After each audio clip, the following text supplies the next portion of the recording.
effectivement, pour Londres, d'ailleurs, on a sorti cette revue spéciale avec de belles contributions, Jacques Attali, Claudie Nuret et bien d'autres que l'on peut retrouver dans notre magazine. Et on a animé une conférence au sein du Club France à Londres. Donc on était la seule conférence scientifique à Londres au Club France.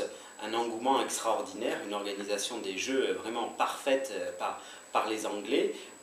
On doit s'inspirer de ces Jeux de Londres qui ont vraiment mis en avant les valeurs du sport, les valeurs olympiques et les valeurs paralympiques aussi. On est vraiment sensible à ça chez Sport et Citoyenneté.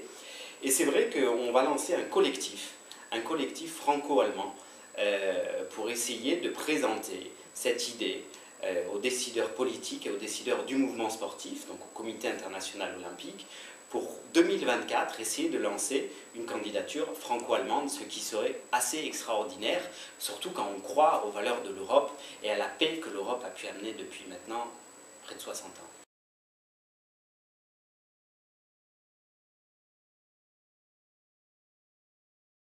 Oui, alors Paris-Berlin, nos experts commencent à réfléchir un petit peu. Évidemment, on ne travaille pas dans notre coin, on essaie d'associer un maximum de personnes et de personnalités pour porter ce message et ce collectif, mais on est plutôt sur Strasbourg en ce moment, donc éventuellement Strasbourg-Kiel. Bon, tout est ouvert, tout est à réfléchir. Je crois que c'est avant tout, ce serait un symbole politique d'associer la France et l'Allemagne avec un tel événement populaire, fraternel, mais surtout ça aurait un sens en période de crise pour faire des économies. On sait que ça coûte cher, on sort de Londres aussi où il y a une ardoise qui est assez importante, donc en période de crise ça aurait vraiment tout son sens.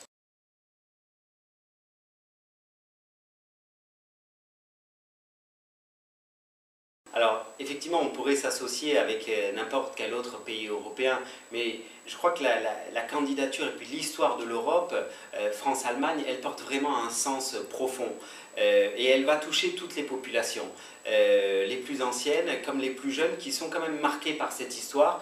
Et là, dans l'émergence, dans la construction d'une citoyenneté européenne, je pense que ça aurait un poids très fort, la France et l'Allemagne.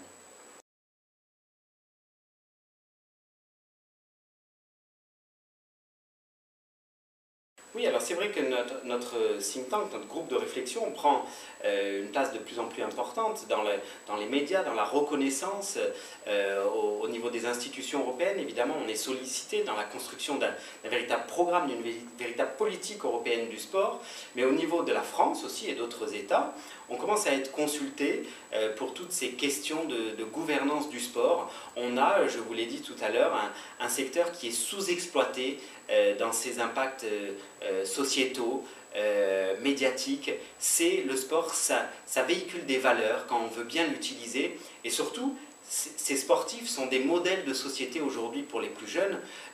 Donc on sait que dans une période en perte de repères éducatifs, religieux, politiques, de la famille, les idoles de nos jeunes sont des sportifs. Donc il y a un travail énorme à faire là auprès de ces sportifs pour qu'ils véhiculent justement des valeurs positives. Donc on est écouté évidemment dans les plus hautes instances de l'État et on s'en réjouit.